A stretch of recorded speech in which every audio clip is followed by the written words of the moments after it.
Tonight, the Congressional Black Caucus is holding a town hall meeting before its final jobs fair in the morning. It's part of a month-long series of such fairs across the country. In the past month, some members of the caucus have expressed anger and frustration about what they perceive to be President Obama's lack of a specific racial agenda. None more clearly than the host of tonight's final fair, Democratic Congresswoman Maxine Waters of California. Now, Waters is right when she points out the disparate impact of unemployment in black communities, which now stands stubbornly at an unthinkable, unacceptable, unbelievable 16%. But while she's right about the economic suffering felt in black communities, Waters' decision to lay the responsibility for that pain at the president's feet is more puzzling.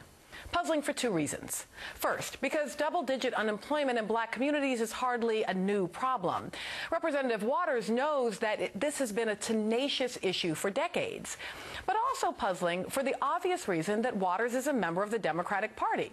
The president, also a member of that party, is not facing a primary challenge in the upcoming 2012 election.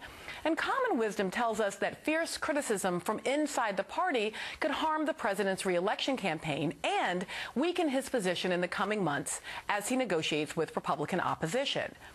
The damage is already apparent. A president without a base is on shifting sands, and this criticism has led many to ask whether President Obama has a problem with his base.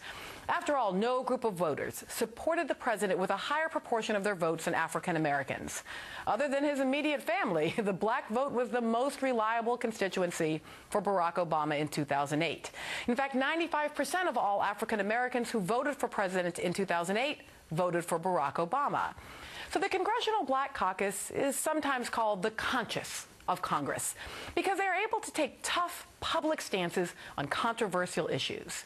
But let's be clear, the CBC ability to be the national conscience is not so much the result of their personal courage, although many of them have it. It's a side effect of their electoral security. Congressional Black Caucus seats are some of the safest seats in the House of Representatives. Many members of the CBC have held office for decades and faced few strong challengers. Their security is the result of powerful racial solidarity operating in their districts. In fact, some CBC members have been accused of crime and fraud and still earned re-election by enthusiastic black constituencies. Indeed, African American voters have shown them extraordinary loyalty, even when their incumbency seemed to deliver little in the way of economic benefits. The Congressional Black Caucus is, in fact, an object lesson in the importance of another kind of representation, descriptive representation. Their ability to speak up and speak out is made possible by voters who have affirmed for decades the importance of having representatives who share their cultural and emotional ties to black communities. And on that score, President Obama has shown as much commitment to African Americans as most members of that caucus. Remember when Hillary Clinton held a significant lead among black voters during the primary, and media outlets regularly questioned if Obama was black enough to earn African American electoral support? Remember when Reverend Jeremiah Wright dominated the news cycle and the question shifted to whether Obama was too black to garner white votes? And later, when President Obama's opponents charged that he was a non-citizen, a Muslim, and a terrorist? But no matter what the media cycle said about him, President Obama always identifies as a black American. President Obama's self-identification, his public recognition of the role of black people in American history, his embrace of black culture, all are readily identifiable aspects of this sense of solidarity. In fact, today, the president went on the Tom Joyner radio show. I know many of these viewers may not know who Joyner is, but in some ways, Joyner's show has eclipsed the NAACP, the Urban League, maybe even the Black Church as a primary mobilizing agent among African Americans. If you want to talk to black folks, Joyner's show is a good place to do it.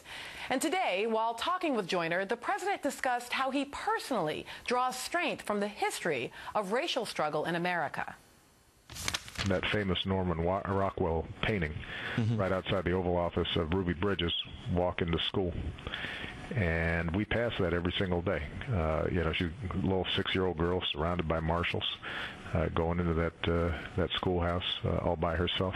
A friend of mine framed the original program from the March on Washington, and so they're reminders as we go through the day, and we're working hard here to make sure that we're putting people back to work and getting the economy going again. That we stand on the shoulders of a lot of people who made a lot of sacrifices, and it's important for us to make sure that we're following through on those commitments, even if it's slow and frustrating sometimes.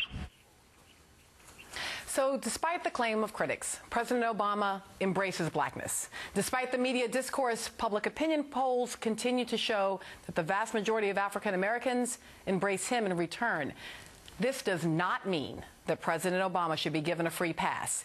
He has a responsibility to work aggressively to address the economic crisis in black communities. But the responsibility is not his alone.